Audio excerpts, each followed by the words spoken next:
We call ourselves the Elite. If not us, who? A little bit of the bubbly. And if not now, when? We don't care about race or gender or sex or religion. If you're an elite athlete, we want you. This is an official declaration of war. Change the world. We are going to change the whole universe! This is a family! This is a revolution! We can never stop! We brought pro wrestling back! All Elite Wrestling!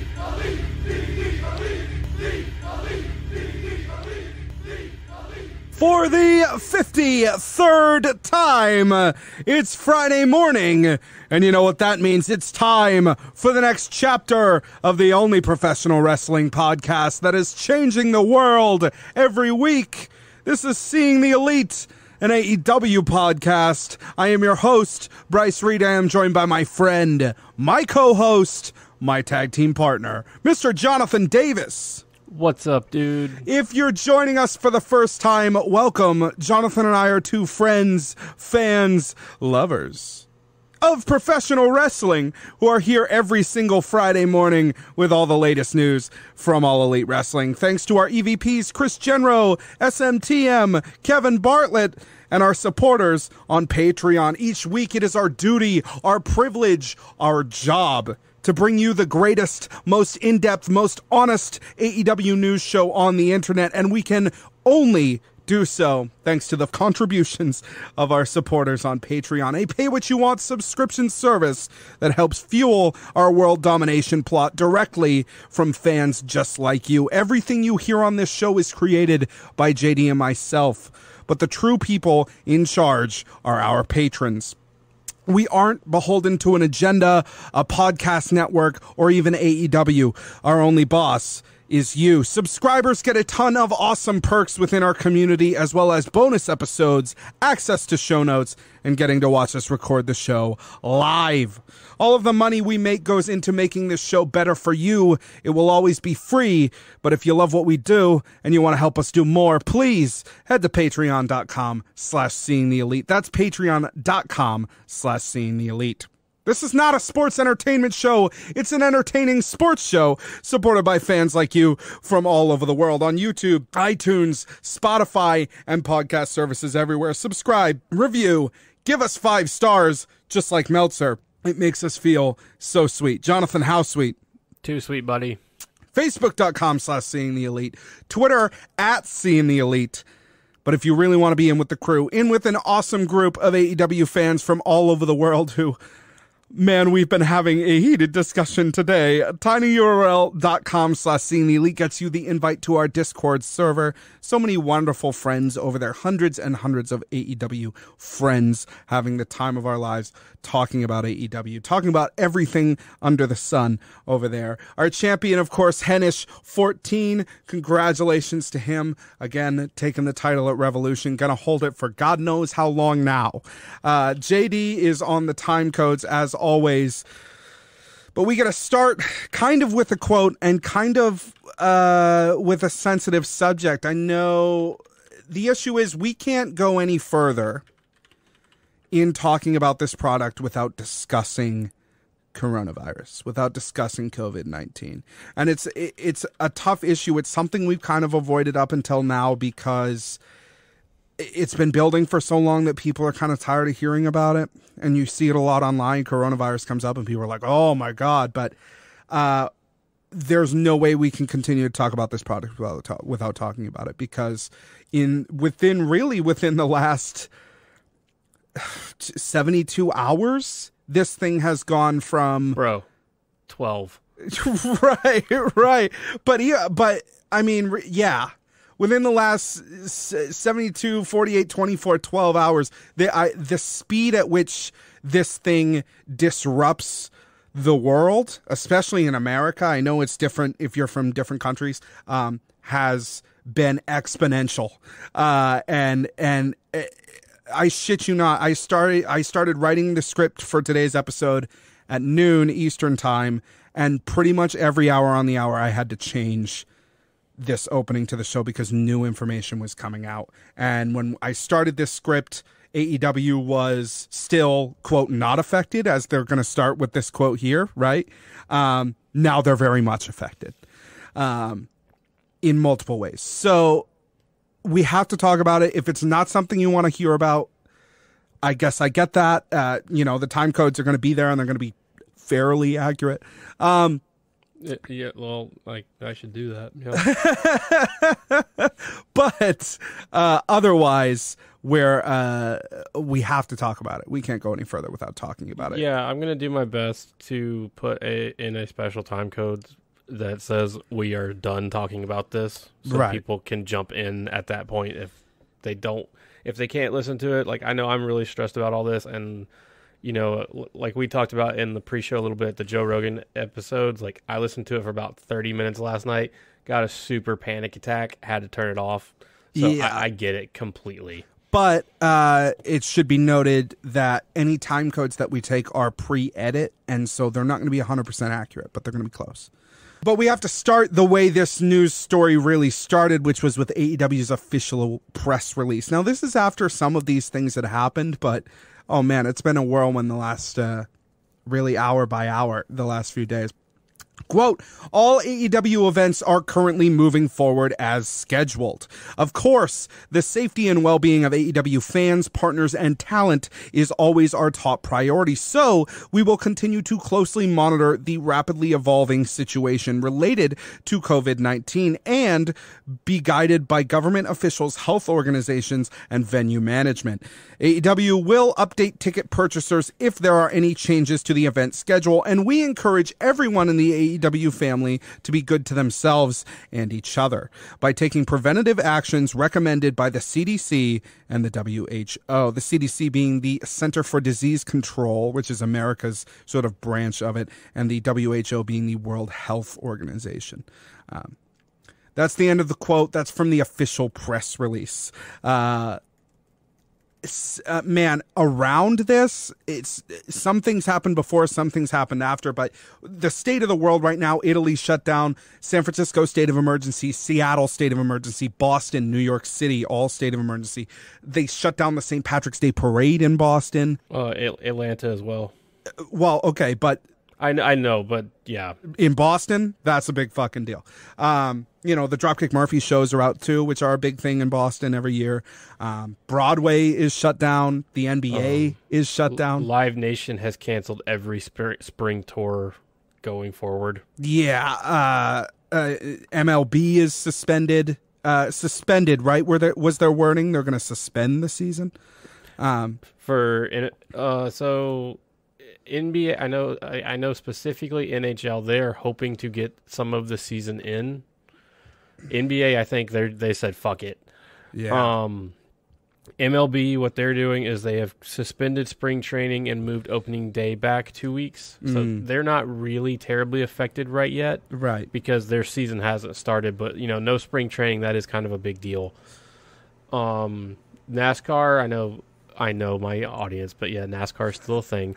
The next two races will be audience free, key personnel only. Very similar to what WWE and AEW is doing going forward. I think for now, Major League Soccer, which is the U.S., that's been suspended as well. Colleges are closing everywhere. Fucking March Madness got canceled. Berkeley closed. Bowdoin, which is near me, sent everybody home and was just like, fuck the fourth semester before summer, which I guess maybe second semester.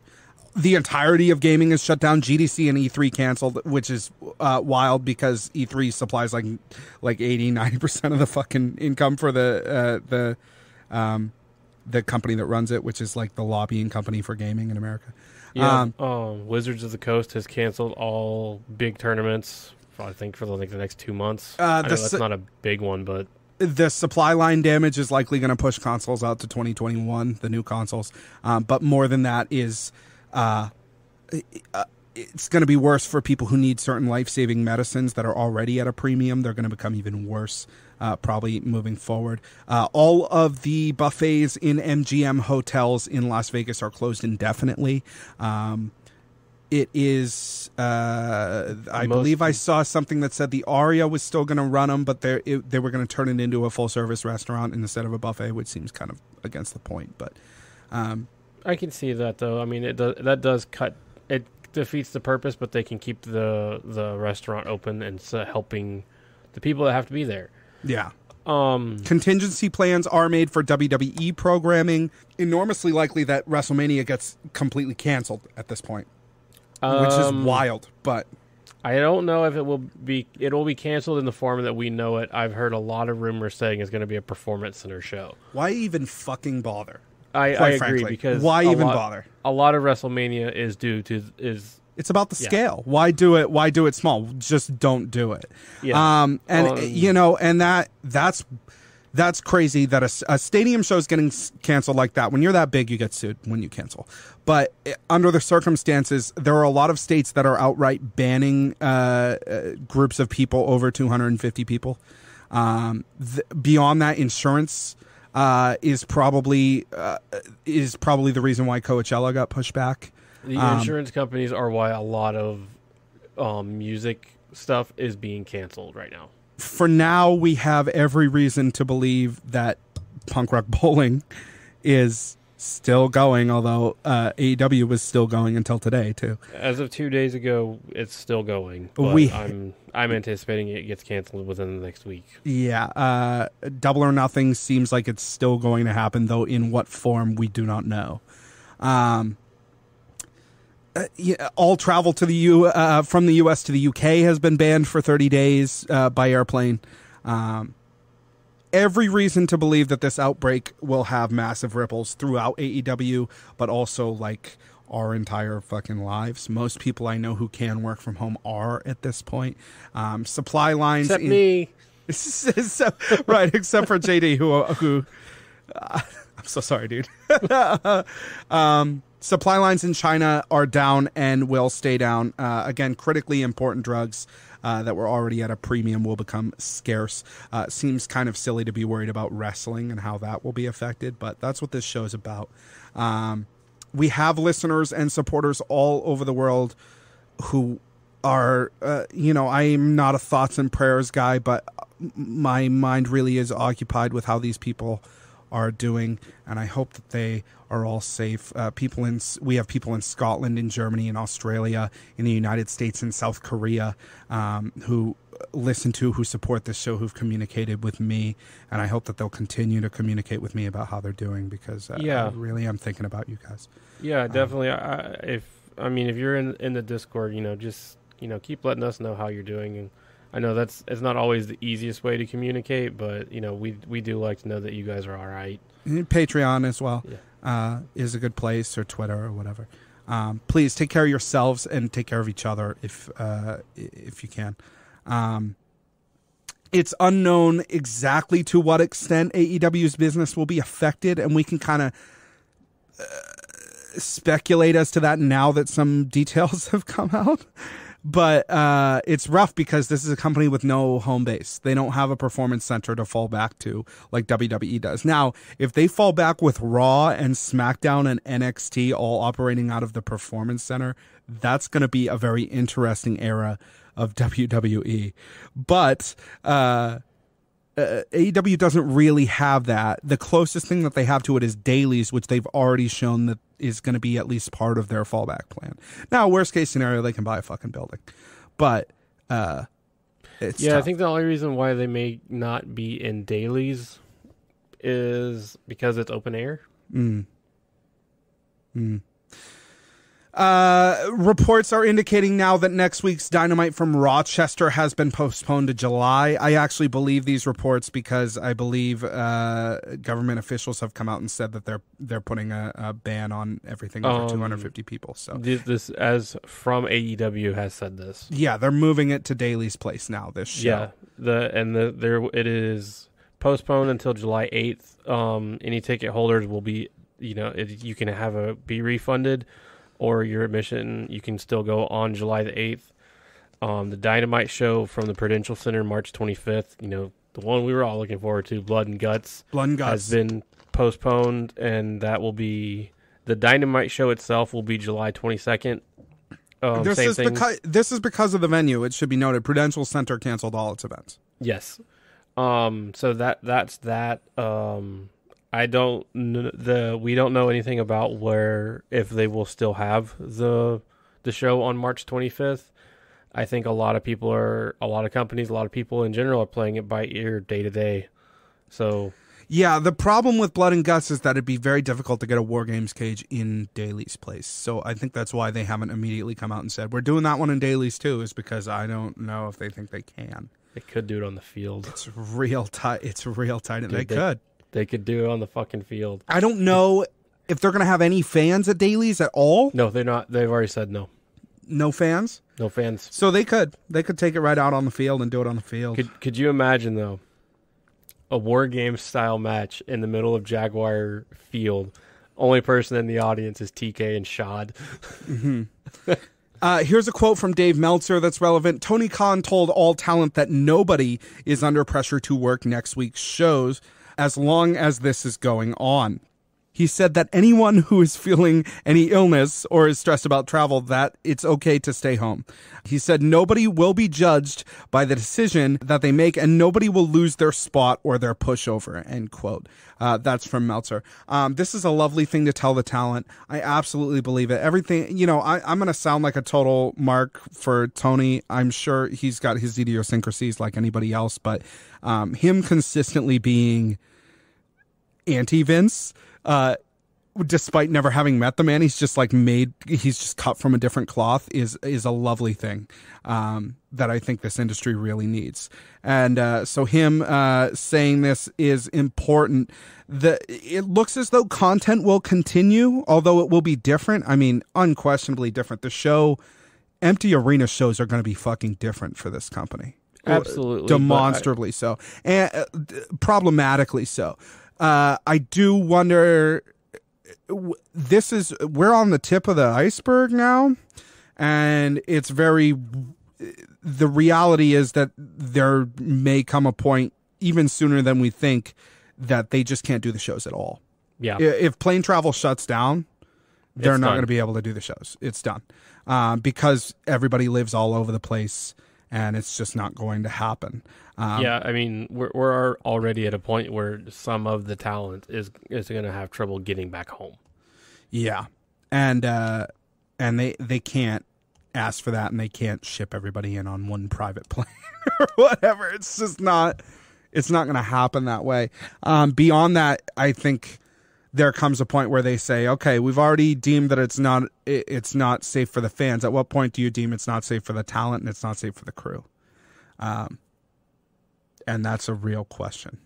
But at the point where they're not really traveling, it's hard. See, I really don't know what they're going to do. And I hope and I pray that this is all kind of like worked out by May, but I don't think it will be. It would be nice to be, and I'm saving all this money for Vegas.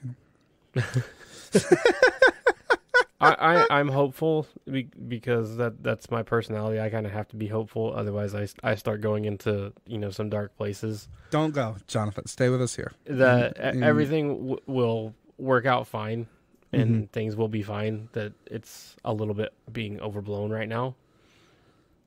And yeah, I could be wrong. I fully expect to be wrong. Right. I hope I'm not.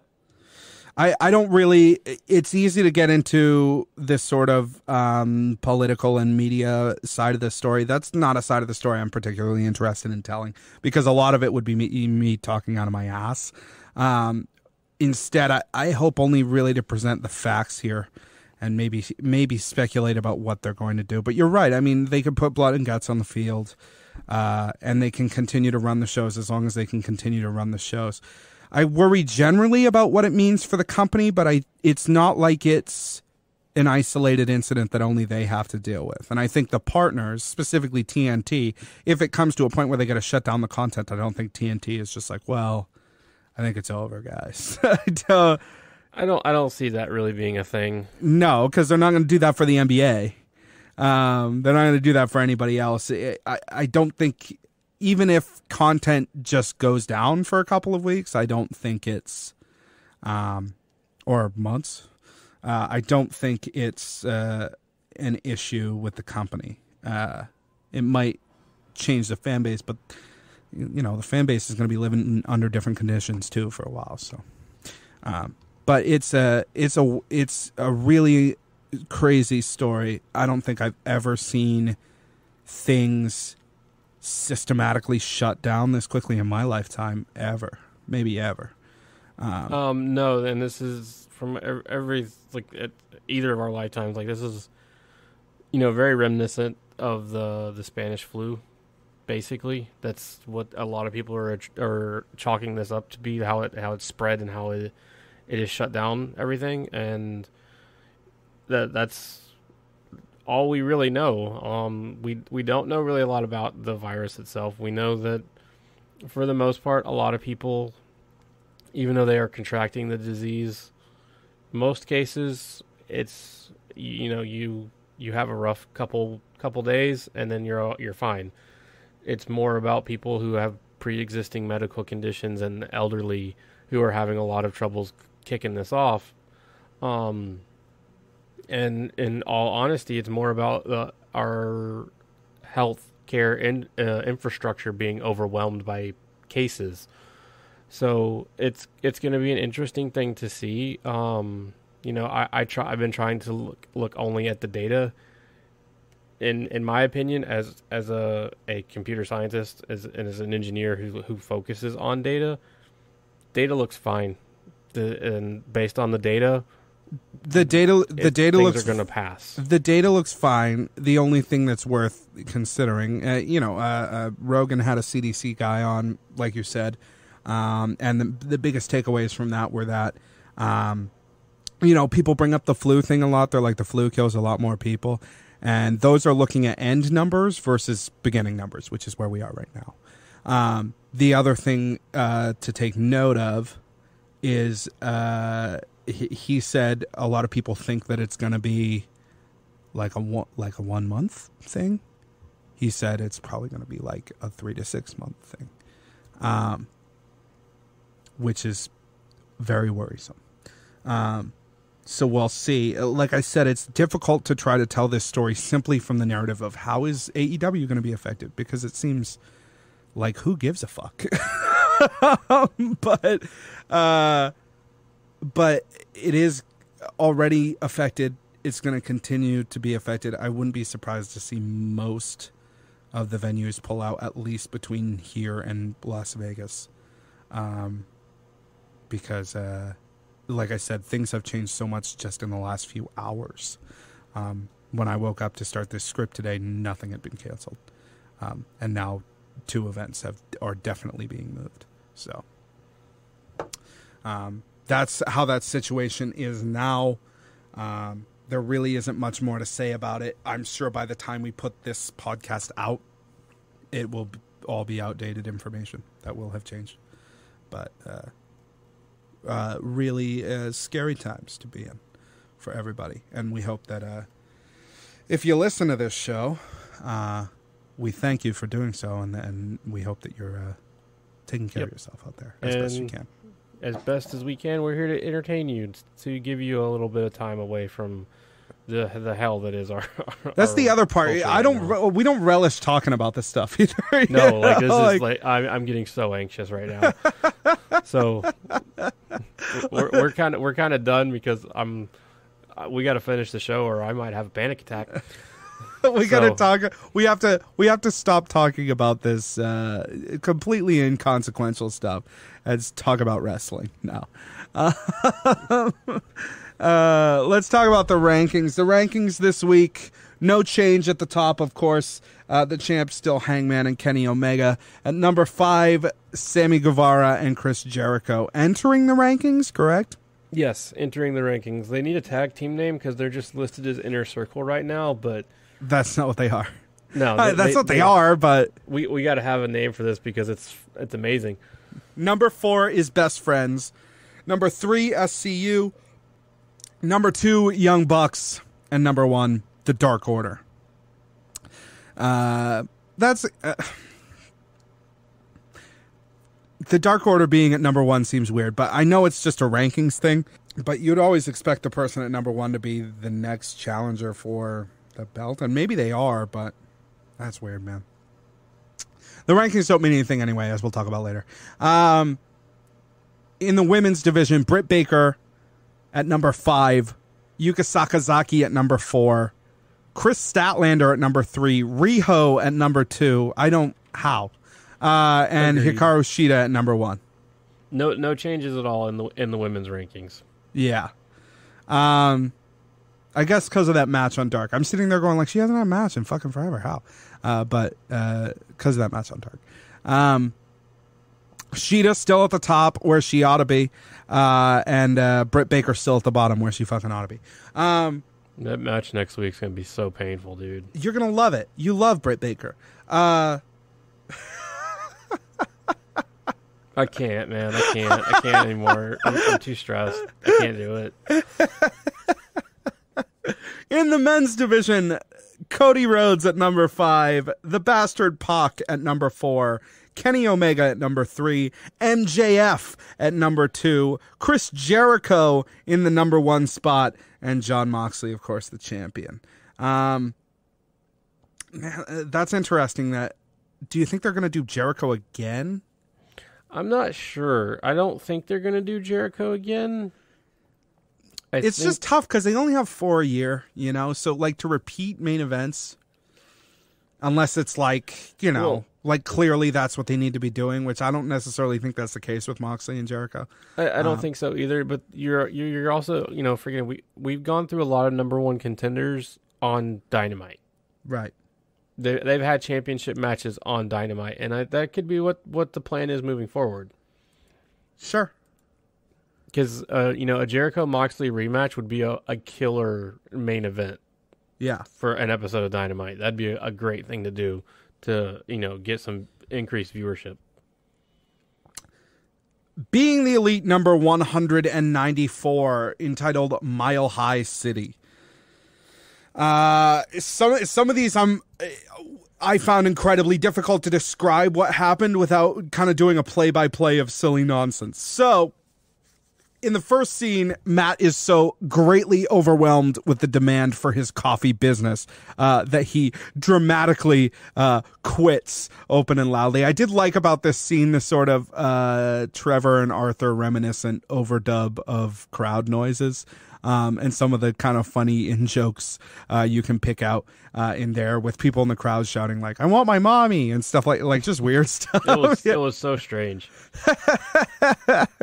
Just the kind of weirdness. I like that. But it seems like this coffee joke is done for now. We then go into the title card, and then out of it, we go into the Bucks in the stands in Kansas City, reporting that Kansas City was sold out for all but like 100 tickets that they were expecting to sell in walk-ups.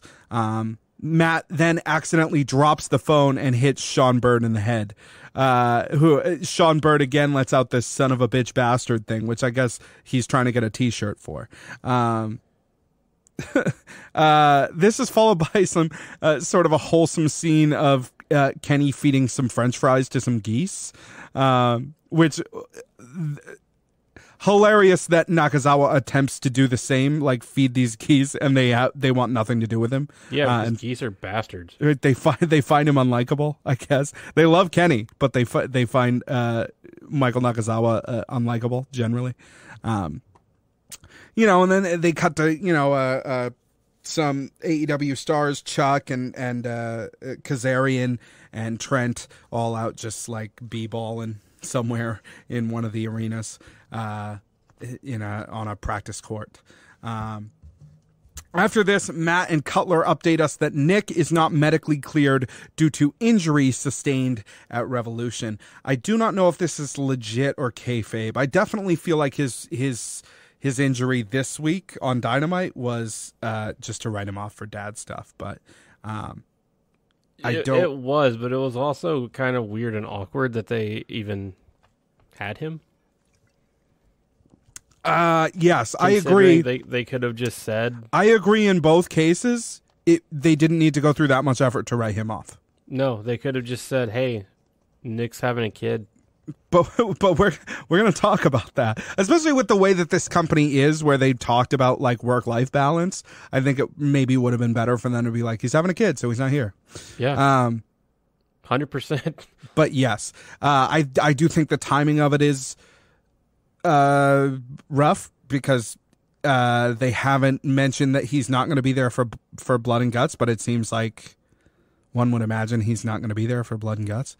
And so who's going to be the fill-in in the Elite? Probably Dustin, I have to imagine. They're going to have to have, well, that's a good point. They're going to have 2 fill-ins next week because there's a 6-man tag match next week. Okay. Of the Elite versus the Inner Circle for some kind of advantage in Blood and Guts, but they specifically said 6-man. So who's the 6th guy for the Inner Circle, and who are the other 2 guys for the Elite? I imagine one's got to be Dustin, and maybe Darby Allin. Could be. That'd be pretty good. Just because he at least has the beef, right? I'm not saying he's got like a big cock. I'm saying like he's got. Dude's got a huge hog. He's got the beef, and maybe he does. You know. They also briefly mention what happened this week on Free the Delete. Matt is visibly shaken by what transpired. I am silently shaken by what transpired. He then rushes to open the coffee shop in a strange bit of non-linear storytelling. I don't know why they decided to tell the events in this order, because it's like, oh, I thought he quit, and it's like, oh no, okay, so this happened before this, but we're seeing it after. It's some Witcher shit. Upon trying to pull out the service table, Matt has a flashback to carrying a coffin, which happened on Free the Delete. Seems like a traumatic experience for him. Next is an amazing scene, I thought. Kenny and Hangman are trying to update the world on Kenny's health regarding his broken hand that he sustained during that tag match at Revolution. When Colt steps directly into frame, quote, on accident, end quote. Colt then apologizes and says, just do it over. I'm sorry. But Kenny sees what he's trying to do. Kenny accuses Colt of trying to make himself a star and hijack being the Elite weekly. I love this because it ties back to his incredibly small cameo from last week with basically the same thing, him just walking into frame. Kenny says that they're happy to make Colt a star like they have for so many others, but right now, quote, creative has nothing for you, end quote. For people who don't understand this, quote, famously, this is a line that Colt was told by WWE creative shortly before being fired. Multiple times, actually. Right, and so, something where he made chicken salad out of chicken shit, right? Because it's something he regularly quotes. Creative has nothing for you. Yeah, because isn't that about the same time when they were telling him, oh yeah, just take a Z-Pack? No, you're thinking of CM Punk. Cole vows to be on the show every single week on every AEW YouTube show from now on. Quote, even after I get fired from this place, I will still be on this show, end quote. Which I love, and I hope they keep up. I hope in the smallest way he's on every show. I would love that. Now a public Swole announcement. Swole reminds us of some really important things. First of all, never to put raisins in potato salad, and to tenderize your meats. As she says, it's okay to move beyond Mr. Salt and Mrs. Pepper once in a while. I hope that she continues this segment, and I hope it's all food-related stuff. Just always. It's just her. I'd be down for that. Just her giving food advice every week. In the next scene, Dasha Gonzalez in this gorgeous skin-tight snakeskin dress, say that 5 times fast, approaches Billy Gunn, who seems to be sensing unrest between himself and his son, Austin Gunn. Dasha points Billy to her friend, Benigno Bodega, who has continued to haunt BTE for the last few months.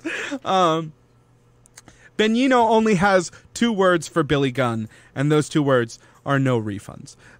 He says that Billy's wife's name is Paula, but he almost married a man named Chuck, which is funny reference to the Billy and Chuck storyline. Benigno then says that Billy is not his son's favorite wrestler. He's shocked by this, marches out of the room after Benigno says, "Oh, you didn't know? You better call somebody."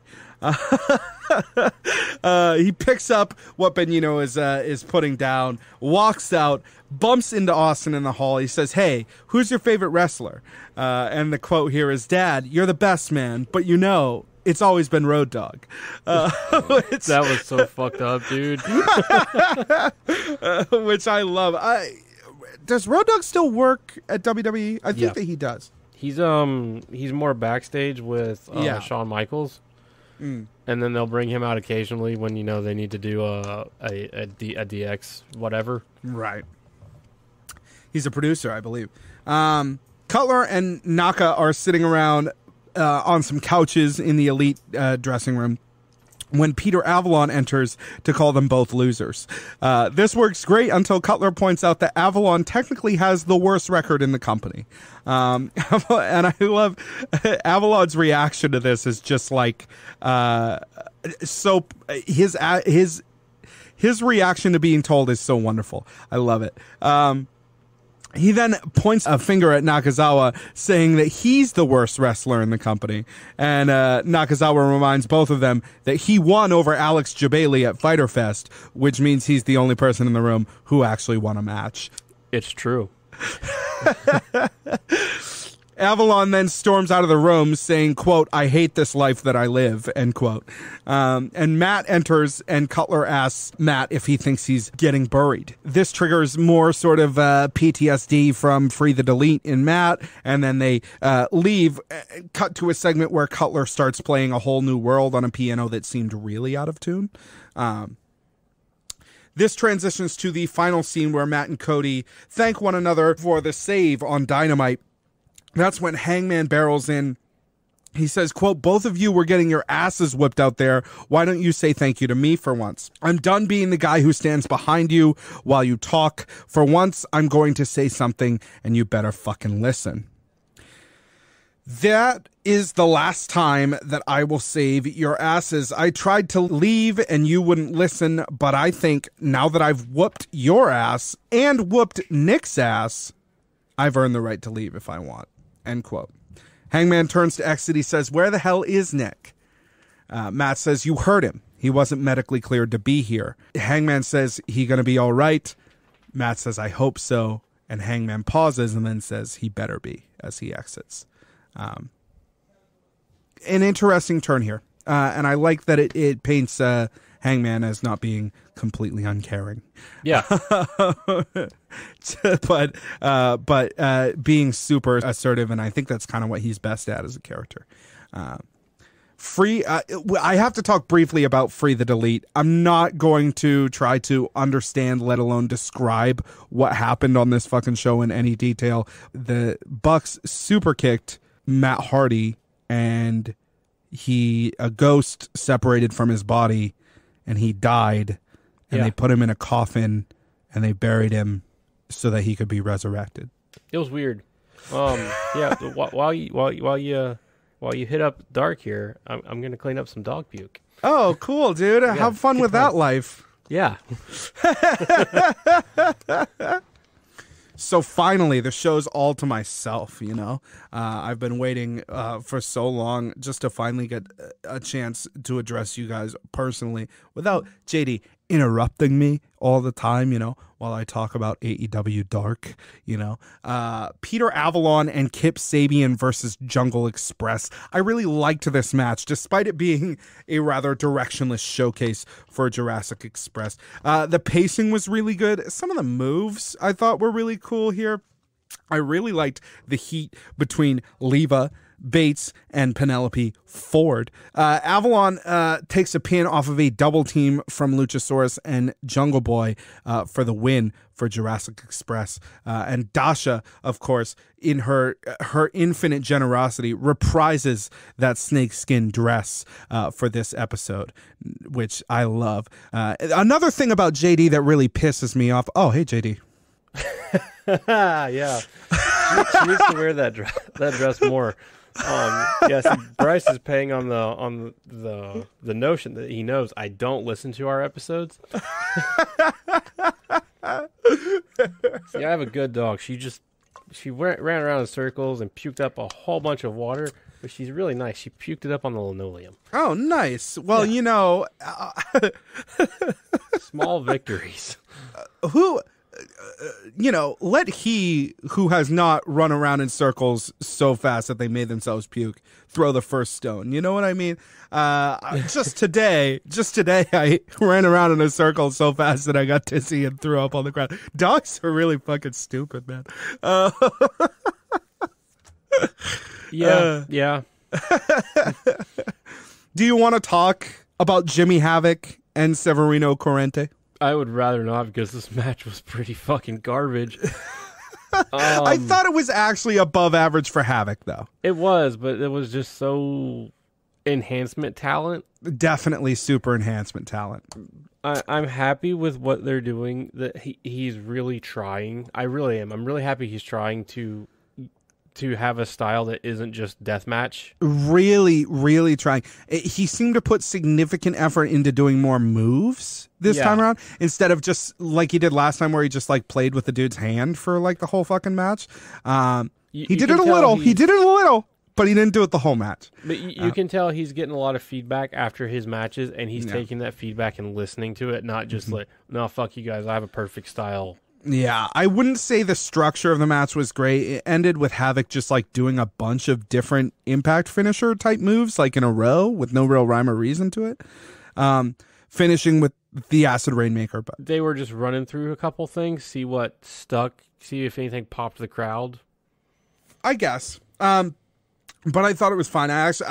He's improving, which you can't hold that against him. That he's getting better.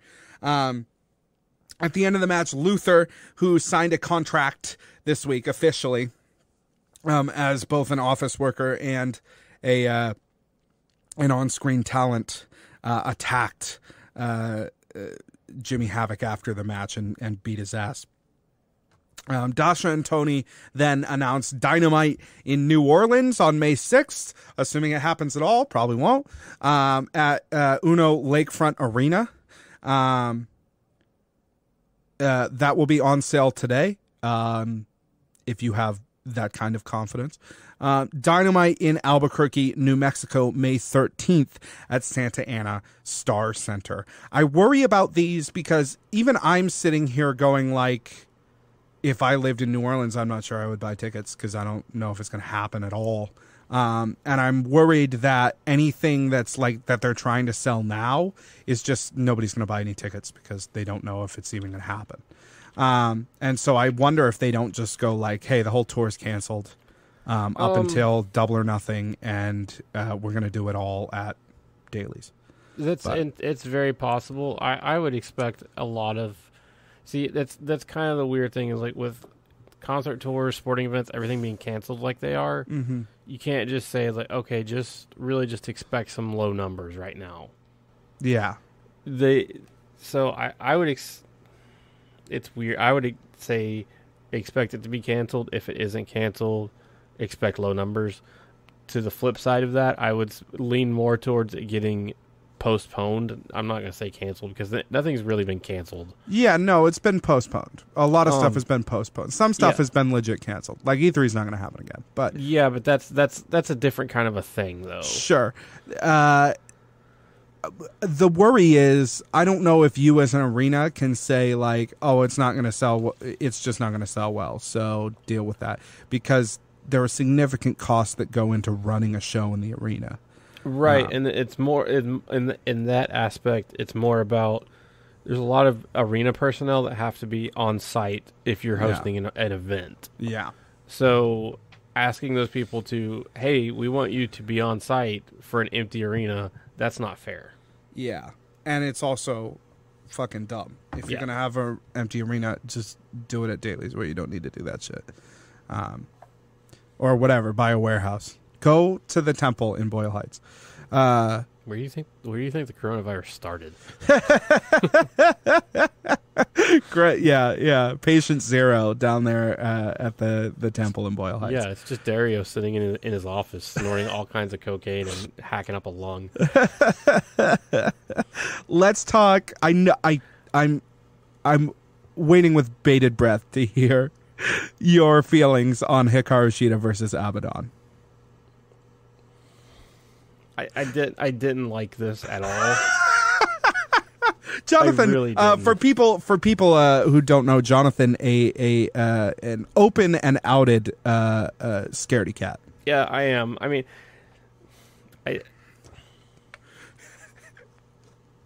it didn't mind it so bad because I knew what was coming.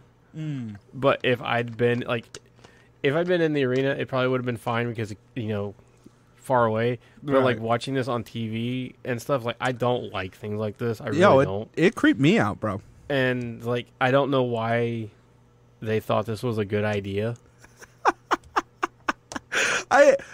Characters like this usually don't work for me, but she legit scared the shit out of me. She sold the fuck out of it. Props like to her for that. But like, really easy for this character that she's playing to be super fucking lame, and I thought it wasn't lame at all, and it was legit. Like, whoa, fuck, this lady's nuts, bro. Yeah, 100%. Yeah, and hats off to Shida, who put Abaddon over like nobody's fucking business, dude. Looked terrified, looked disgusted. Really played the part of like the hero in this. I thought it was a great match. I thought it was awesome. I thought it was fucking freaky. But it was a great match. I really enjoyed it. But it's like Taz too. God bless Taz sitting at the table. Yeah, right. He was legit freaked out the whole time. Shida took the win here off of a running knee. I can't imagine that's the last time we're going to see Abaddon. What a strange character. What an interesting character. The type of character, like I said, like a Bray Wyatt or an Undertaker or something like that usually doesn't work for me. On AEW, where I think they're not afraid to do something that's horror themed but not aimed directly at children, and aimed at something that would be creepy for anybody, I think she's potentially got a real interesting niche in this division. Well, like you bring up Bray Wyatt, like Bray Wyatt's old gimmick where he was just the spooky man. Well, I think the Fiend gimmick's a little too hokey for me. I like Bray Wyatt's like Bayou cultist. Yeah, but because I think it has a particular affectation and it's based in a real this kind of Duck Dynasty, but they kill people kind of thing. But also a lot of things you think about with Louisiana. Oh yeah. And that Cajun culture and all of that. I liked that. I really did. I really liked Bray Wyatt. I can't do the Fiend because the bounces between super funhouse and he's all smiley and bright, and then you have the mask and the Fiend. Like, I can't do that because to me that's way too schizophrenic, and it does trigger me. And it's so like I can't do the Fiend. I think it's a great character and it's grown to on a lot of people, and then they mismanaged it horribly. But like they always do. But. Yeah, I personally preferred spooky, Cajun wizard Bray Wyatt. And this is like what if that, but like way fucking scarier. I thought she was. I don't know if she was supposed to be a zombie or whatever, but I think probably the less they explain about it, the better. Without a doubt, yeah. After this was a backstage that I actually thought was really funny. Dasha caught up with Jimmy Havoc backstage to ask him about Luther, whose name I've been spelling incorrectly apparently this whole time. Jimmy started off with his promo about Luther falling for his trap and doing exactly what he wanted him to do and whatever. And then Luther, as if telepathically linked to stupid promos that make no sense, attacks Havoc for a second time, which I imagine was also part of Havoc's grand plan to get his ass kicked twice. He spells it like Lex Luthor. Okay, so other people are spelling it wrong. No, that's not that they're spelling it wrong, but like the traditional spelling, like my granddad, his name was Luther. Yeah. Like you spelled it Luther. Okay. So this is more like, it's weird. I don't know. But I thought this was great because Jimmy Havoc pulls out this, oh, you fell into my trap by kicking my ass out there. That's exactly what I thought you would do. And then he just comes out and kicks his ass again. He's like, okay, so what's your fucking plan now, homeboy? Needs a staple gun, really. And I liked that. That's probably the thing about this feud that I liked the most was that one moment where he was just like, all right, so if that's part of your plan, then what if I kick your ass now? There was a funny segment here where Peter Avalon and Colt Cabana sort of argued about books versus podcasts, which was pretty funny. The librarians happening upon him backstage, and the exchange between them, where they'd name a classic book and he'd name like a popular podcast. You know, I enjoyed it quite a bit. Sonny Kiss and Brandon Cutler versus Private Party, which I believe was the closing match to the show. I thought it was a great match for all involved. Cutler, most of all, who showed he impressed me quite a bit. Yeah, he showed great improvement in this contest and worked really well with Sonny and Quen and Cassidy together. Quen picked up the victory for Private Party via a pinfall on Kiss off of a gin and juice. Death Triangle, of course, came down after that and just killed everybody. Janela attempted to make the save, but he's quickly overwhelmed, and it's only when the best friends hit the ring that Death Triangle scatter, of course, and that's the end of it. So it's really interesting, this sort of tag team, or really trios. I was going to say tag team undercard, but we're moving into sort of like a kind of like a impromptu trios division thing, with best friends kind of being at the center of it, and Death Triangle being the sort of main heels of this division right now. Interesting that SCU's kind of on the outside looking in because they're locked in this feud with Dark Order, but we'll see next week exactly what goes down. Shortly about Unrestricted, AEW Unrestricted, Tony Khan was the guest on AEW Unrestricted this week. Jonathan, you get a chance to listen?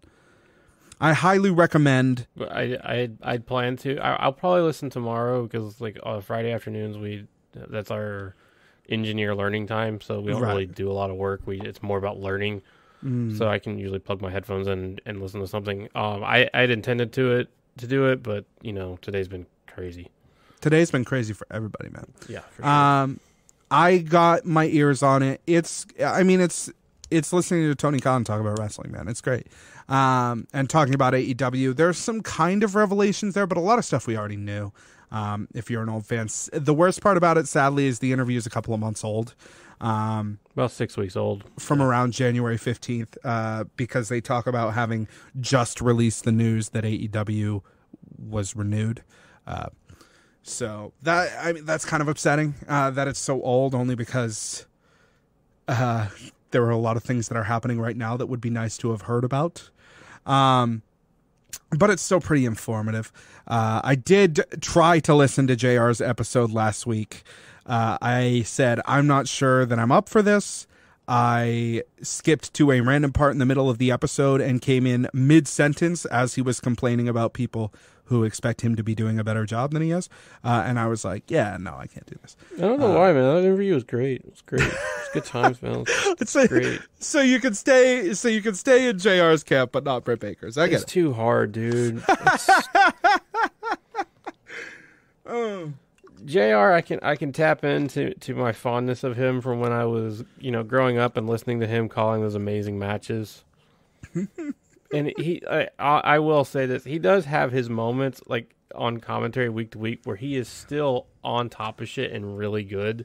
Yes. They are few and far between. Fleeting, one might say. But he still does have his moments, and he is still a legend. Mm-hmm. But I can't do Britt, man. I tried so hard. This bullshit this week, no. Let's talk about Dynamite from Salt Lake City, Utah. Important to note that the crowd was different for this event, possibly because of what's going on in the news and the world, but also likely due to the fact that it's fucking Utah. It's Utah, and all the beers are like near beers and shit.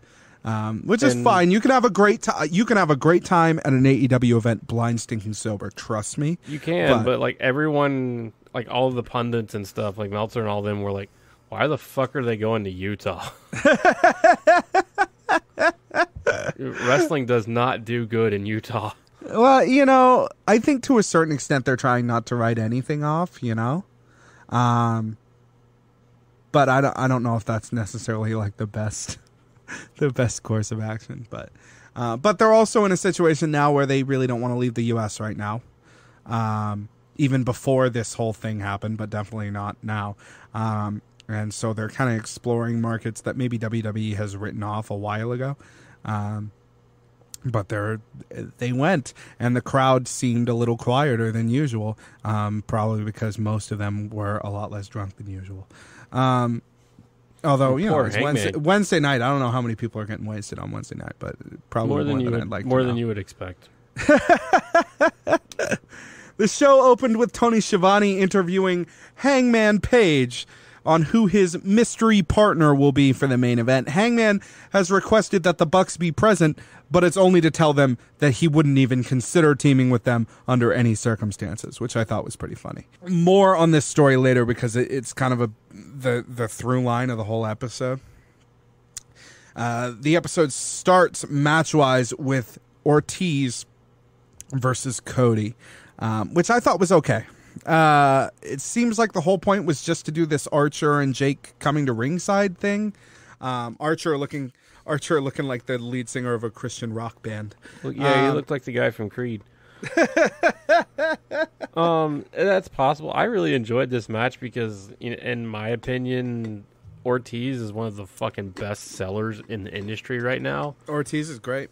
Cody and Ortiz are both great. I love both of them. They're both great wrestlers, but like really Ortiz like selling shit. He has the Flair flop perfected, like better than fucking Flair did it. And well, that afro helps too, man. That makes all the action look so much bigger. It's true, yeah. The Lance Archer thing was weird. I like that they didn't interfere in the match. They sat there and then they cut out early to avoid traffic. I imagine. I don't know. I do like that, but this is one of those times I agree with Meltzer. Like, if you have Jake the Snake in the building and you don't use him for a promo, you are fucking up. Yeah, I don't. And the bigger thing about this is it kind of ruined the match for me, is because like once they pulled them out and had them like look and watch the match, I was like, oh, the only thing they're trying to get across in this match is that Jake and Lance Archer scouted him. The thing is, people read into it with this Ides of March thing, and then they brought out that it was Lance Archer, like with no fanfare, and I was like, oh, the fantasy booking was better. But what are you gonna do? I wish Cody could come out and wrestle matches without Brandy and Arn both being there and both getting involved like all the time. I think that he's a good enough wrestler that he can carry a match in the ring on his own without all of this sort of like, I don't want to say overbooked, but just like there's more stuff. And I don't necessarily know that more notes means better song. Does that make sense? That's fair. I think the Brandy inclusion is because they all agreed, okay, Nightmare Collective isn't working. Let's just stick her back with Cody, but he has Arn now, so it's a little weird. Now he's got like a whole fucking family at ringside, which is it's weird for a babyface to have. Yeah, it is, But I'm gonna say what the chief intern said, and I'm not gonna be angry at any reason to stare at Brandy's ass every week, especially if she wants to keep wearing them Daisy Dukes. Yeah, that is funny that she's dressed like she's going to the beach all the time. It's fucking March. Bro, it was 78 degrees here today. Oh, okay. Well, that's fair. Yeah. I don't know what it was in Utah, but probably still cold. There's still snow on the ground. Cody won the match by submission with a figure 4 leg lock. And then Santana madballs him. I did like that he won with the figure 4. I thought that was cool. Matt and Kenny run down for the save. Then Jericho comes on the screen and says that the Inner Circle is going to, quote, beat the hell out of you pumpkin head dipshits at Blood and Guts. I don't understand what that means at all, but okay. It was a weird thing to say. That's the kind of thing you say, and then someone's like, dude, you can't say that. And you're like, what? Say what I and you want didn't to even say. know. You didn't even know that you said something terribly offensive. Yeah, but it's Jericho. He doesn't really realize it anyways. Jericho then reveals that they have crushed Nick's head under an overhead door, which, after this, the Elite and the Nightmare family work with medical professionals to load Nick onto a stretcher and then out into an ambulance. The blood thing was a nice touch. The blood thing was a nice touch. Commentary being like, these doors are really heavy was silly because everybody in the world has lifted one of those like really thin overhead doors and could tell what it was. Yeah, anyone who's ever had a U-Haul or a garage door was like, not even that, dude. Those it's like a loading dock cover door. They're like a little bit thicker than like a bodega gate. Okay. It's not even a garage door. Like a garage door, garage door detached coming down on someone can really fuck somebody up. But this it's very thin door, stainless steel door, probably aluminum actually. Most likely aluminum. Yeah. So that was pretty funny that they were like, oh, those doors are really heavy. It's like, no, they're not really that heavy. But yeah, I did think the visual was good. I think, again, like you said, I think it was unnecessary to try to write him off like this. I think they could have just been like, he's having a baby, so he's not here. And I think it actually probably would have been better for the company to be like, hey, we're not going to ask a guy to be here while one of his children is being born. But this is the way that they chose to do it, to give it more of a pro wrestling kind of feel to it rather than this really deftly realistic feel to it. So that's what they decided to do. I don't know if I agree with it. I would have preferred to just see them be like, he's having a baby, so he's not here. Would have been fine. But I'm fine with this too, I guess. It is, the timing couldn't be worse. Like I said, they're going to have to replace people, but they will. Chris Statlander and Hikaru Shida versus Bea Priestley and Nyla Rose. What'd you think of this match? This was a weird one for me. I enjoyed it, but it was, this is like one of those matches, like, it's, we're setting more feuds up down the road, and I'm fine with it, but it was still a little bit of a weird one. Yeah, I thought it felt kind of darky. A little bit, yeah. I'm very happy to see more women on Dynamite and not just relegated to dark. Yeah, they gave the women time on the show this week. Like, a fair amount. They gave them more than one segment. So, Statlander and Shida as a team, I really liked. And I thought that the crowd was into the match enough. I thought, at least. There was the Holy Shida chant, I think, is awesome. And I hope that follows her. Yeah, same. I love that. Nyla got the pin off of a Beast Bomb on Shida, and then Bea Priestley attacked Nyla after the match. And held the title high, proving once and for all that the rankings mean absolutely nothing, and that you can return for your first match since fucking December with a substantially worse record than everybody else in the ring, and it doesn't matter. So expect her to hit the top 5 next week with a single week tag match that she didn't make the pin in, and probably above Big Swole or someone like that, because the rankings it's complete nonsense. It doesn't matter, and you can just attack the champion and get a title. So it's getting a little bit to the point of it just bothers me. She has been at number 1 for like a month. It feels like.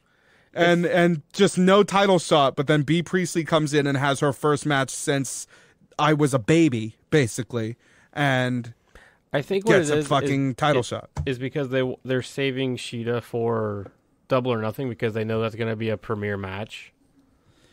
Okay, but I mean, I'm with you. So don't have her climb the rankings this early, then.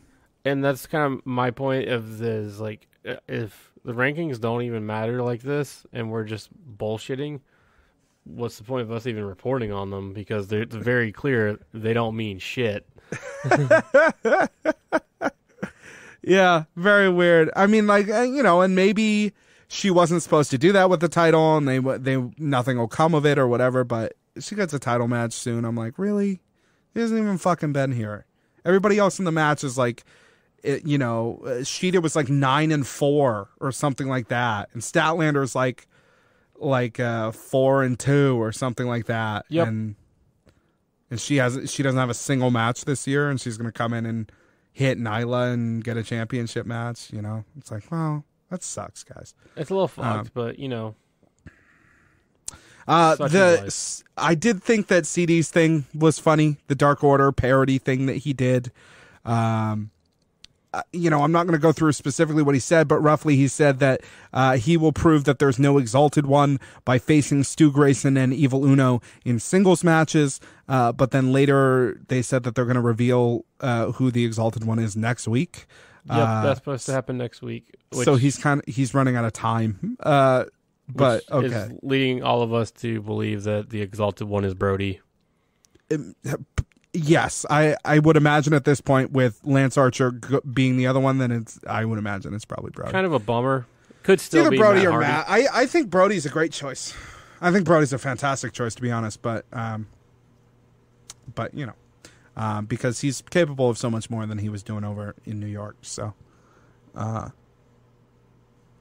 I'm happy with that if that's what it ends up being. It could be Matt too, potentially, but. At this point, because he's able to come over now, right? Yeah, he is as of Tuesday. He is eligible. Brody's been eligible. Brody, Sin Cara, or Hunico, and the Ascension were free as of last Thursday. What if Exalted One comes out? Everyone's like, "Oh wow, the Exalted One. He looks pretty built under that robe, And then the robe comes off, Brian Cage in all his glory, Dude, that'd be dope. That would be dope. And he's got the fucking gauntlet on. Just nobody expects. Of course, everyone will be like, "Oh yeah, they signed him." But me, you, and Alejandro are sitting there just marking out like crazy because it's you've joined the universes now. Yeah. Yeah, really weird. It kind of seems like maybe nobody was talking to CD about how this was going to play out, because he said, "Oh, I'm going to face them each in singles matches," and when he never shows up, but then later they're like, "Oh, he's going to show up next week," and maybe CD was backstage like, "Oh, fuck." It's laid down this gauntlet, and then they're like, "No, he's coming next week, dog. It's fine." MJF and the Butcher, the Blade, and the Bunny versus Jurassic Express. So, did you catch Luchasaurus accidentally kicking Marco in the face? Dude, fucking murked him in the face. When he tried to climb over the top rope to get in, he kicked him in the fucking face. Yeah, dude, it was hard, too. And then it was like, "Oh my god, I'm so sorry." Man, when you guys were talking about that in Discord, I was like, "What the fuck are you talking about?" So I rewound it and I was like, "Holy shit!" It's funny because Luchasaurus seems like the type of guy who's tall enough to get over that top rope, but it's not easy for him. It's like he has to do a little jump shimmy to get over it. He has the height, but his legs aren't long enough. Like Kevin Nash's are. Right. But also, I actually did some little bit of research on my lunch break today because I needed to chill. When Nash would step over the rope like that, he would step on his tiptoes and push the ropes down. Yeah. Which is what Luchasaurus is not doing. I really liked the match. MJF's acting in the ring during in-ring situations is so smart and so good and makes every match that he's in. It's extraordinary. He's just in character in a way that I think very few other performers are. Yeah, it's in this true. company, in any company. Really nice getting to see Jurassic Express work as a trio. I think the pairing of MJF with the Butcher and the Blade and the Bunny is getting better with time and is really, really nice. Butcher destroying Marco anytime that happened during the match was hilarious. The Jurassic Express as a trio, I think, is really fluid now. MJF gets the win on Marco via this new armbar that he's using that commentary called the Salt of the Earth. So I guess that's going to be kind of a finisher for him. Good on him for finally getting a finisher. He still lacks an impact finisher, but at least finally tracking down a finisher. He's got and not one. being That's we're getting there. Not being like a Roddy Piper type who just didn't. I feel like this is the first time they've named a finisher for him. So it is. This was after the Butcher, the Blade, and the Bunny pulled this successful distraction and thwarted a big move by Jungle Boy. He was able to get that off and then shouted, "I'm going to Disneyland" as he exited. No, he ain't. Yeah. That shit's closed. Yeah, Disneyland's closed now. Timely. Also, don't know why he decided to yell that when he was in Salt Lake City, Utah, but maybe he was going to Disneyland afterwards or trying to. I think he was just making fun of your favorite guy in the world, Tom Brady. He's not my favorite guy in the world. He's just the best man to ever play the sport. Yeah, same difference. But it's that thing. Anytime anybody ever wins something, like the Super Bowl or whatever, I'm going to Disney World. I'm going to Disneyland. That's the only thing I know how to do. Is why would you go there? You're stupidly famous, and even more famous because you've been on TV for the past 4 hours. Do you think there's a secret Disneyland for famous people? How Las Vegas has secret hotels for rich people? Do you think there's secret Disneyland for rich and famous people? It's not that there's a secret. It's okay, so it's weird. It's not that there is a secret Disneyland. It's that as a celebrity and a famous person, you get access to the tunnels. Oh, so they just you get hit the park and they ask okay, what rides do you want to see? What do you want to see? And they take you to those places. Oh, okay. Do you have to call and be like, "Oh yeah, by the way, I'm famous"? I'm sure your publicist has already set this up. Your you got to have your publicist buy your tickets or whatever. I didn't know that. I thought the only people who got access to the tunnels were the mascots and shit. But they do, but also the celebrities, because if you think about it, if say Tom Brady walked through Disney World, yeah, he'd get mobbed. Can you imagine the mobs and the riots of him trying to do anything? Yeah.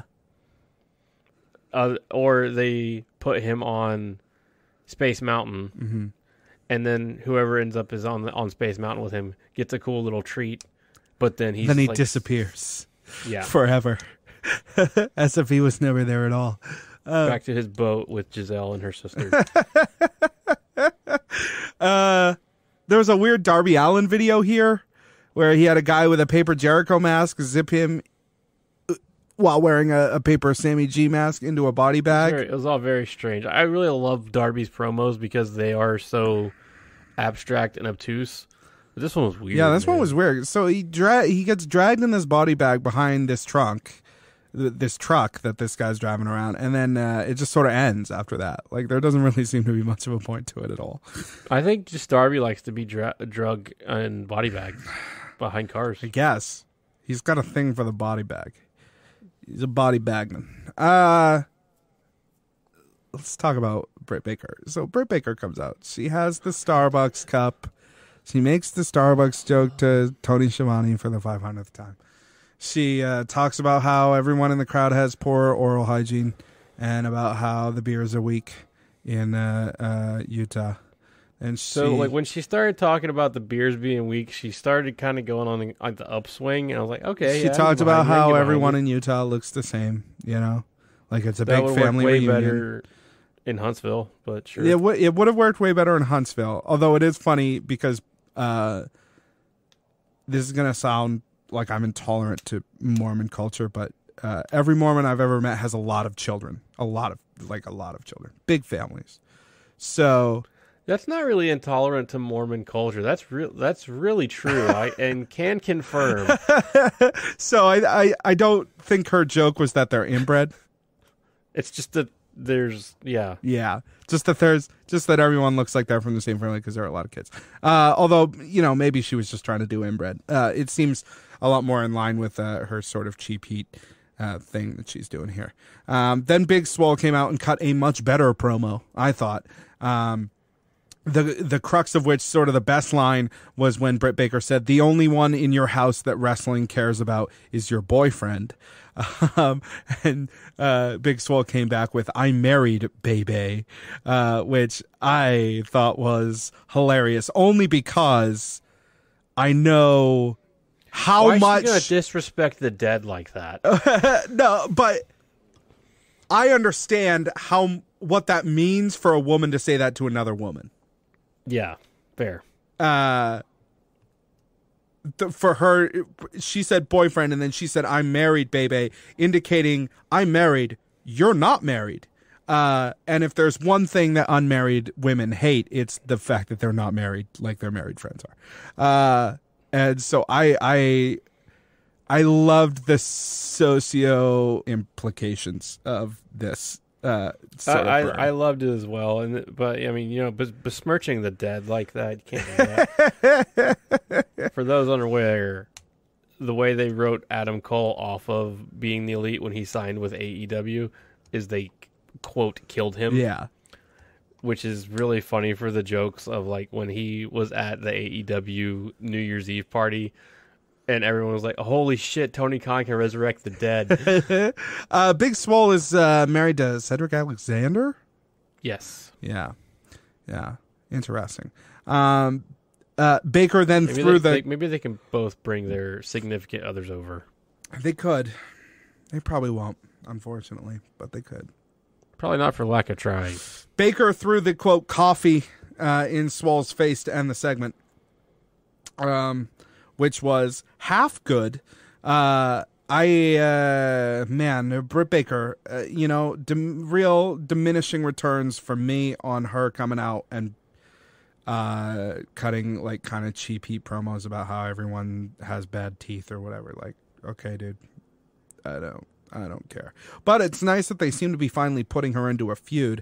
It just kind of sucks because it's interesting to bring her out and have her cut all these promos and generate all this heat, and then she has a match and it still sucks because she can't wrestle. So it's like building up to punching me in the dick because it doesn't matter. Who cares? Just do it, I guess. Just have matches if they're all going to be terrible because she's not good. Yeah, it's like the kid who's just like, "Oh, I'm not gonna hit you, I'm not gonna hit you," and then just rears back and just launches one right at your dick. Like if that's what you were gonna do, just do it. Just do it. Don't make all this build up about it, Yeah. The Bad Boy Joey Janela and Private Party versus Death Triangle. Death Triangle has slightly new music in that it's the Lucha Bros theme with like a deep voice modulation over it. It's the Ruckus said on Twitter last night. It's a mixture of the Death Triangle theme and the Lucha Bros theme and Pac's theme. Oh, okay. Oh, weird, because it sounded like entirely just their theme with dark voices on it, but. Nice that it's a mix. I'm happy to hear that, or interested in hearing the track on its own. They have new video too. The logo that they have is awesome, and I can't wait till they put it on a shirt. Yeah, I've been holding off on getting your shirt because of other reasons, but this is going to probably work out well because I'm going to just get you a Death Triangle shirt. I'm down. This match was fucking awesome. I thought this was my favorite match of the night. Janela with Private Party, I think, is a great pairing, but Death Triangle is a genius pairing. Yeah, just a magnificent trio. These guys are just straight killers. They're athletic. They're impressive. They're fucking mean. Yeah, they're damn mean. Their finish, this sort of the Lucha Driver followed directly by the Black Arrow, is just awesome.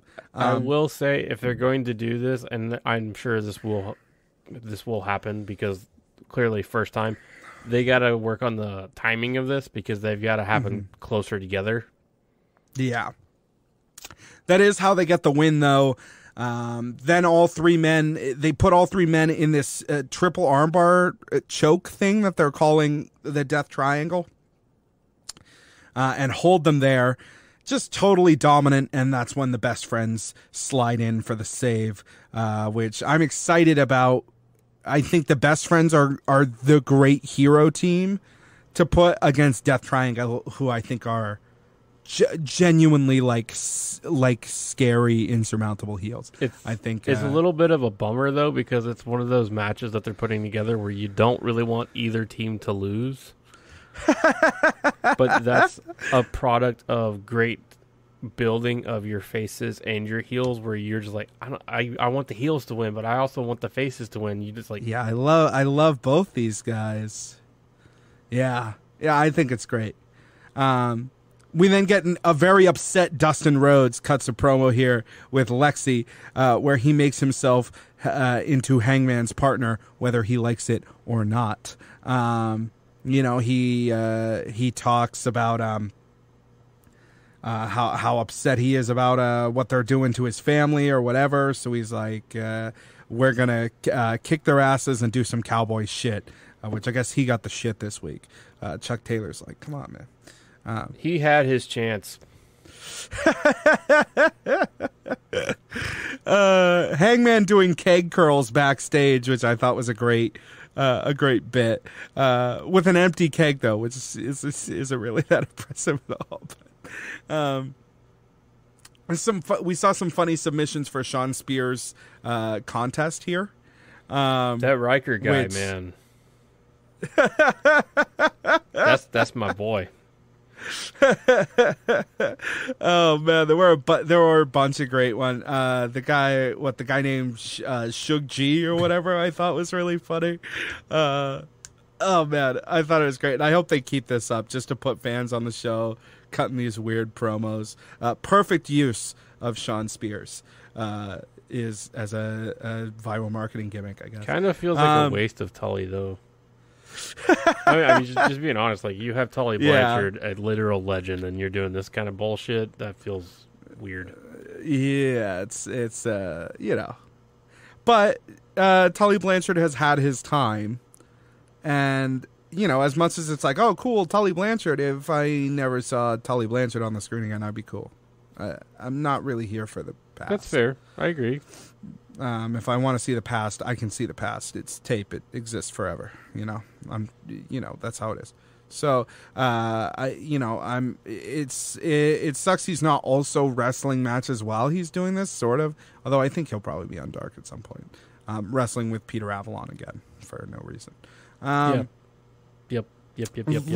So next week from Daly's Place, I have it in the notes here, maybe. Because I wasn't sure it was going to happen at all, but it looks like they're moving it to Daly's Place in front of no fans, which is going to be so fucking weird. Lucha Bros versus Best Friends. I think we will see maybe some less promos, more actual wrestling, because you need fans for promos. I mean, I think you need fans for wrestling, dog. But not as much. I mean, you can do wrestling with no fans. Sure.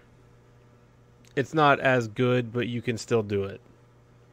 I hope they kind of take advantage of the fact that there's no fans. I hope they kind of do some spots that they couldn't do if there were fans. I think I think they will. I think other companies may not. I think AEW will, and they'll take advantage of this by being experimental with it. Yeah. I think that's kind of the best case scenario is that, you know, they've had this put upon them where they basically can't have any fans in the arena at all. I think it'd be interesting if these shows format-wise, because they have no crowd to entertain, if the shows, you know, weren't always in the ring and weren't presented the same way, were presented in a different way, that accentuates the positives of not having fans there and hides the very significant negatives of not having the fans there. And it's so difficult for me to imagine not having fans at an AEW show because they're such an important part of that product, that I hope that maybe this next run of shows is kind of a significantly different take on the product that doesn't kind of point out how there's no fucking fans in the audience the whole time. We are also supposed to see a reveal of the Exalted One next week. And then they lay the rules on us for Blood and Guts. These are probably not subject to change. I'm glad you caught these because I missed them because I feel like JR was supposed to be talking about them, but he got 100% sidetracked. No, they definitely talked about him. It was just really quick. The Blood and Guts rules. 2 men enter the cage for 1 5-minute round. Every 2 minutes, another man enters. This is at random between each team. Which is where the match next week will come into play. Okay. The winner of the match next week will get the advantage of they get to decide the order, I'm guessing. Okay. Or the third guy that hits the ring will be that team. All right. Match officially begins after all 10 men have entered. 1 fall to a finish. Submission or surrender only. This is perhaps the most interesting thing, which is like an old school War Games thing. Yeah, they're going full on old school War Games. And yeah, the WWE changes to War Games for NXT where that they removed the top of the cage and they made it a pinfall finish. You could get a pinfall finish. But War Games typically would be submission or surrender only. And none of that escape the cage bullshit. Yeah, no, there's no escaping the cage. I mean, there's no escaping the cage in AEW anyway, which is such a brilliant rule change, but there's definitely none here. Yeah, the biggest worry here is just it's going to be really, really fucking difficult to do in dailies. I think maybe the only solution is that they do it in the parking lot or on the field, both of which they own. If they still have the match at all. Yeah, I don't know.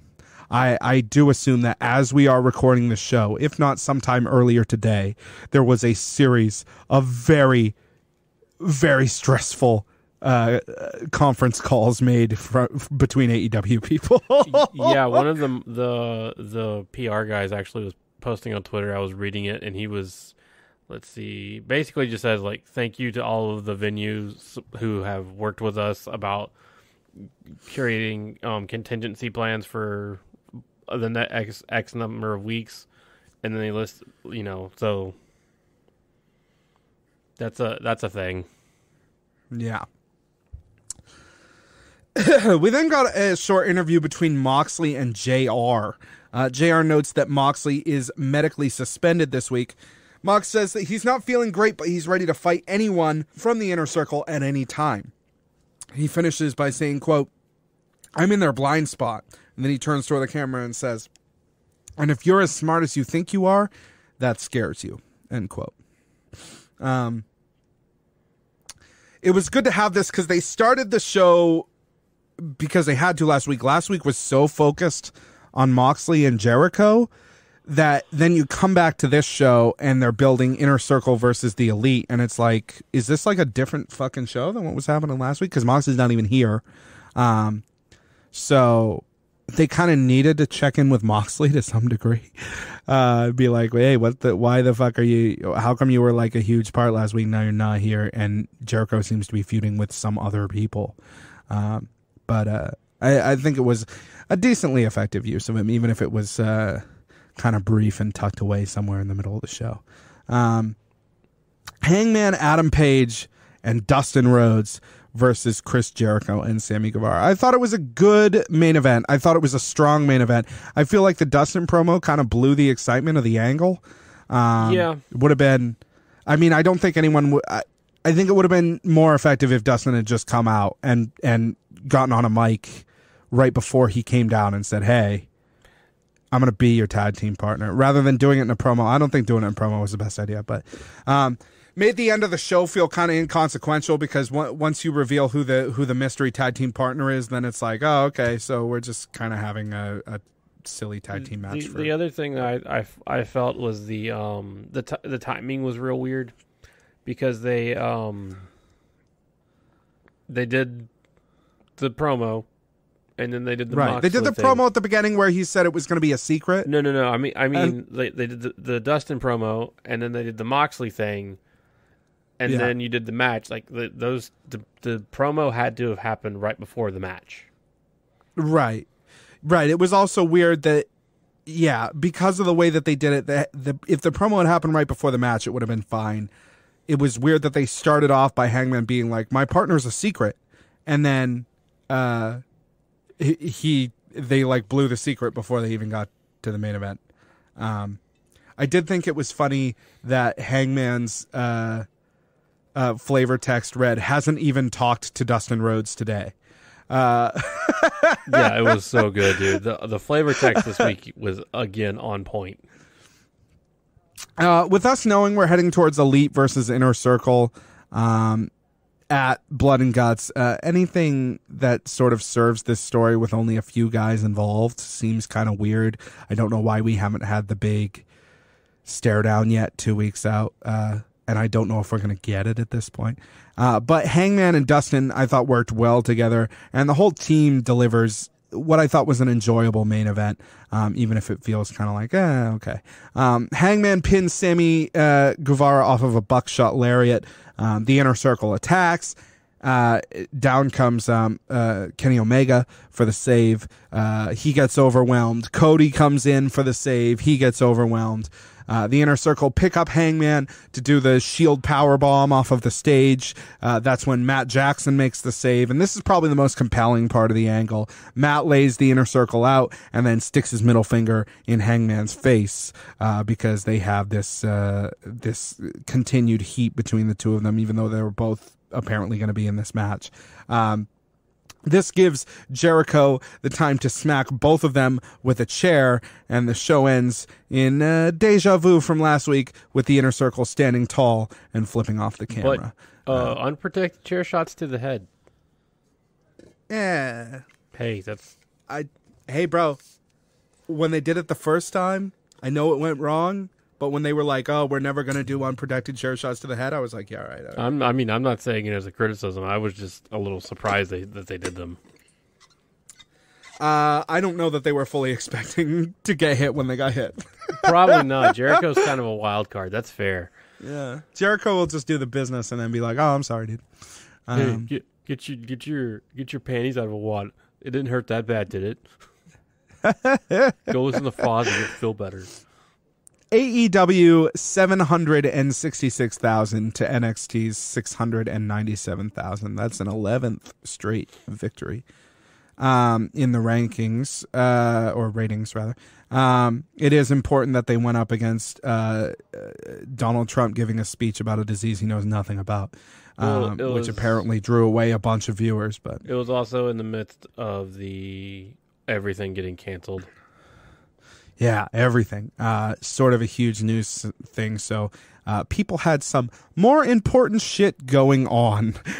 People arguably still do and will for some time. So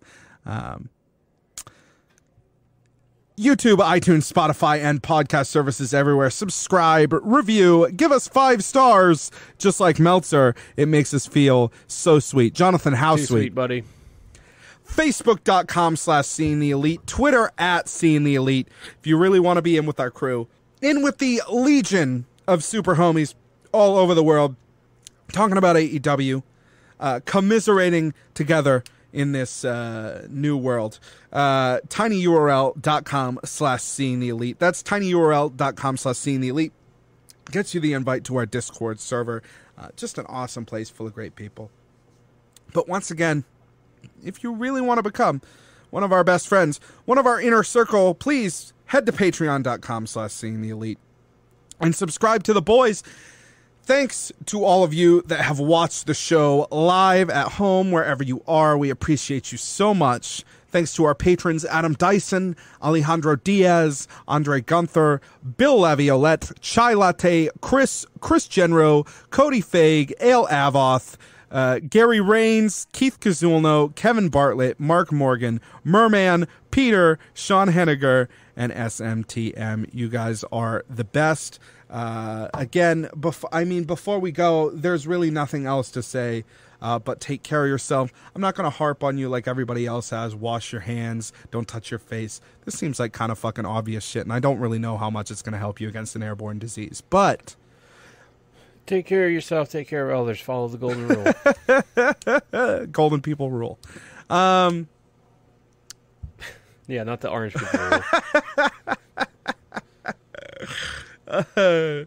Man, and you know, get at us in Discord and talk to us about AEW, and we can all kind of come together and support each other in this very difficult time around the world. And if you're a fan of ours, you talk to ours. If you're a Patreon supporter, reach out when you can. Let us know that you're doing okay wherever you are. I know people listen to this show from all over the world. We see it. And we hear from you guys, and we worry about you guys, and we hope that everybody's doing all right in this time. For sure, for sure. And like I said, just be kind to everybody, be kind to other people. If you are at all feeling sick, please stay home. Unfortunate economic realities aside, we just we hope that everybody's doing all right. Yep. And we've enjoyed getting the opportunity to talk about something else for a little while, at least. And it'll be, we're in a very interesting time for the world, but a very interesting time for AEW moving forward to see how they're really going to have to evolve this show to meet this catastrophe. So, other than that, Jonathan, do you have anything more for these people?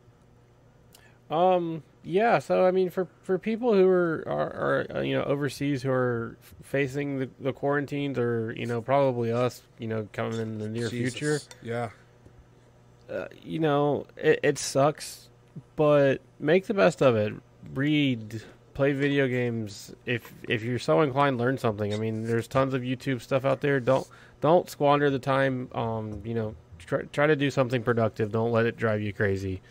If you can, spend the time with your loved ones and really, just enjoy the time that you have, because things like this make you realize all that.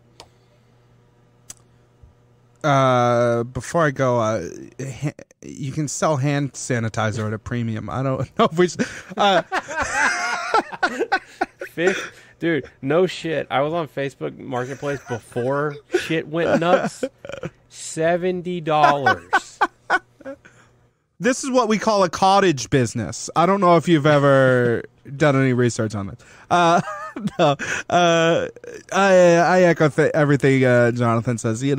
Stay safe, and after you stay safe, try to keep your mind off it. And hopefully AEW will be there for us to help us with that. But if not, there will be Animal Crossing. It comes out next time. Until then, God willing, we'll be back with another episode of Seeing the Elite and AEW podcast. Luckily, Jonathan and I, we don't have to enter a room with one another to make this show or anything like that. So I don't see why this show won't continue through it. But yeah, in like 2 weeks, it's going to turn into an Animal Crossing podcast for a while. It'll be like the only thing we have to talk about.